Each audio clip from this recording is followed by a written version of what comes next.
Sot në një atmosferë të mbushur me emocion dhe përkushtim, haxhilerët e Ulqinit nisën drejt rrugës së shenjtë të haxhit. Familjar, miq dhe bashkëqytetar ishin të pranishëm për t'i përcjell me lutje, urime e përqafime, duke u dëshiruar një udhtim të lehtë dhe një haxh të pranuar. Në këtë ngjarje të veçantë biseduam edhe me drejtuesin e grupit Mirsad Muça, i cili na tregoi për rrugën që do të ndjekin besimtarët nga Ulqini deri në qytetin e shenjtë të Xhidës.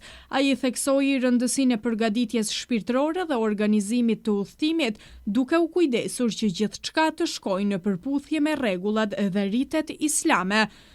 Fillimisht nuk ka dyshim se udhëtimi për në Qabën e bekuar është një udhëtim i veçantë me ndjenja të veçanta. Gjithashtu nisja kësaj radhe është një nisje e veçantë sepse do të nisemi ndash Zoti prej aeroportit ton të Podgoricet. Ne në rënd parë do të shkojmë në Tuz tek medreseja jon, aty do të bashkohemi të gjithë haxhileret. Malitzi, aty do të falim xhuman, edhe me njëherë pas namazit do të drejtohemi dhe do të shkojmë në aeroportin e Podgoricës, dhe ajo çka është më e rëndësishme është se linja do të jetë direkte për në Arabinë Saudite për në Xhidë.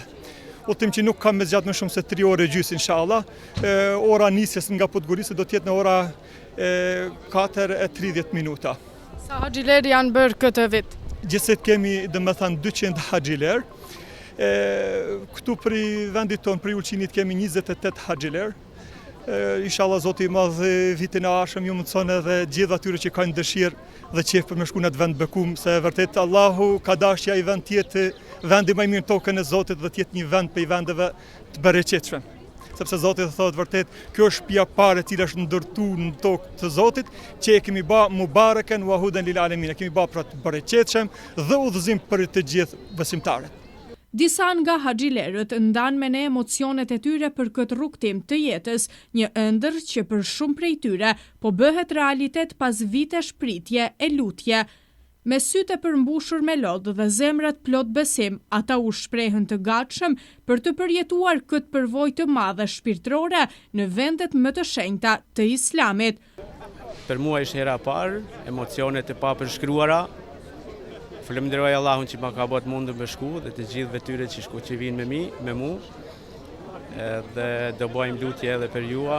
Janë emocionet e papërshkruara diçka. Unë nuk kam qenë atje, por siç më kanë thënë, gjithë edhe me tanta që kanë qenë, thojnë edhe dojnë me shku prap.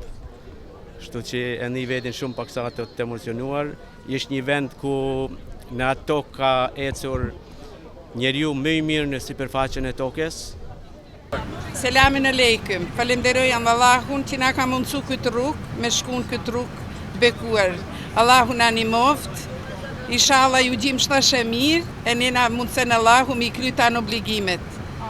Jam e gëzueshme që pashkajt në atë ditë bukur që baba 84 vjeç ka shku në kohën kur ka qenë 84 vjeç, ka shku Hafiz, ka shku, e ka ardhur edhe kena kujtu që nuk vjen më. Unë kam pas qef gjithmonë që dëshirën e tij do mi plotësua edhe unë. Ky udhtim shënon jo vetëm një detyrim fetar, por edhe një moment të thellë reflektimi, falënderimi dhe lidhjeje me Zotin. Me këtë nisje, Ulqini përçon edhe një herë frymën e bashkësisë, dashurisë dhe përkushtimit të besimtarëve të tij.